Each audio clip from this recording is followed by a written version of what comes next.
field. In asking about the principles of operation and propulsion of the ships and their general energy sources and things like that, I find that the energy sources are a straightforward conversion of a spin of matter into the form of energy spin. And it's a straightforward transformation once one understands the structure of matter and the structure of energy. The manipulation of the three fields, of course, is something that we would find rather difficult to understand unless we do understand the true nature of the fields themselves. The ships are merely propelled by a simple process of changing the three fields, or rather the orientation of the three fields, electric, magnetic, and time fields, to produce a resultant force in the direction in which they want the ship to go, or in the direction necessary to offset the gravitational pull of the Earth. This sounds rather simple, but from our point of view and our extremely limited knowledge of the structure of fields, I think we would find it rather difficult to build equipment to either convert matter directly into energy or to provide forces to propel and lift spaceships. However, the principles are comparatively simple, and I believe I understand them, at least to the point where I can see the connection between the structure and behavior of fields and the net result in the production of energy and the support and propulsion of the ships. Although naturally it's one thing to understand how a steam engine works and quite another thing to be able to build one. I am quite sure that at this stage of the game we do not have on our Earth materials which will allow us to manipulate these fields as we would have to manipulate them in order to do the job we want to do.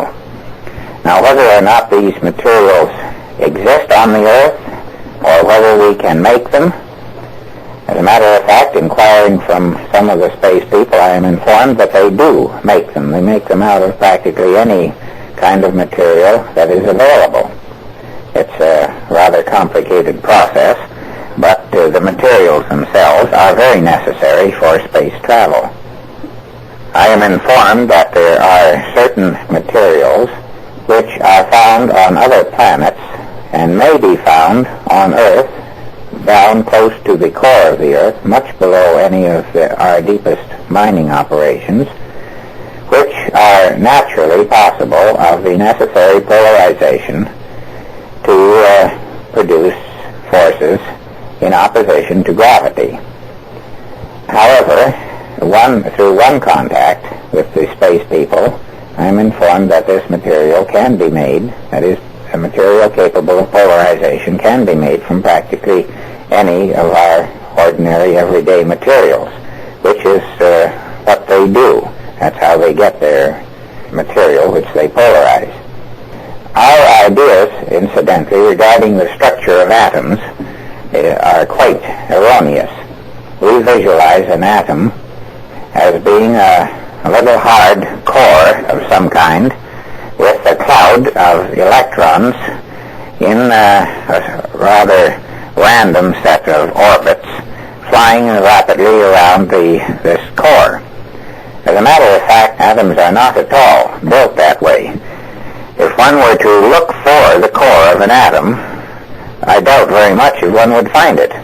All one would find would be a center of activity, or a region in which had certain geometrical properties with respect to an activity. And this region would display certain types of polarities. And as a result of these polarities, electrons, which again are nothing more or less than regions of activity centered on the point which we call the electron, these electrons would stick on to the poles of this atom. The core, if it had a fairly high atomic number, would have two inner poles then it would, if these two poles enjoyed the companionship of two electrons, then there would develop outside of that 8 more poles, which again, if they had electrons stuck onto them, and if there were enough positive spin in the nucleus, then it would develop a further 8 poles, and so on, and in that way would develop the structure of our atoms as we find them. However, these poles aren't spaced in a random manner around the atom at all. They're spaced according to a certain very definite pattern, which is due to the way the fields are arranged inside the nucleus, which is, of course, is made up of a very large number of unit spins. I don't know whether this is comprehensible or not, but it is in line with the information which I have obtained from the space people. I find that it is entirely consistent with the information, that is, the basic scientific observations which we have in our science. It is not, however, consistent with the interpretations which have been placed on these observations, and certainly not in line with many of the theories regarding the structure of nuclei and the forces which are associated with them. I have used this analogy or simile before, and I think that it is very appropriate. I visualize the human race somewhat as children. They approach a tree of knowledge, and as they climb up the trunk of the tree, they learn. When they reach a branch, they begin to specialize in a certain aspect of science. As they crawl out on this branch, they learn more and more of this particular science. I believe that is what has happened to our race in our search for knowledge. We crawled out on the first branch we came to, and consequently, as we got farther out on the branch, we learned a great deal about the physics which we know today. This physics, unfortunately, is only one branch of the tree. We have now progressed practically to the end of the branch, and we are industriously calipering all the twigs which we find out at the end of the branch. This is a very meritorious project, but it isn't going to tell us nearly as much as if we went back to the trunk, climbed up another short distance, found another branch, and crawled out on it, and learned some more about basic science, which is quite different from the physics which we know today, but not inconsistent with it, since these are all branches of the same tree. I am in the process of learning something about another branch on this tree. I am quite satisfied that this branch is just as valid as the branch on which our physical science is built. Naturally, as I said before, I'm in the kindergarten, and it will probably be some time before I graduate from the kindergarten even into the first grade. But it's lots of fun in the meantime.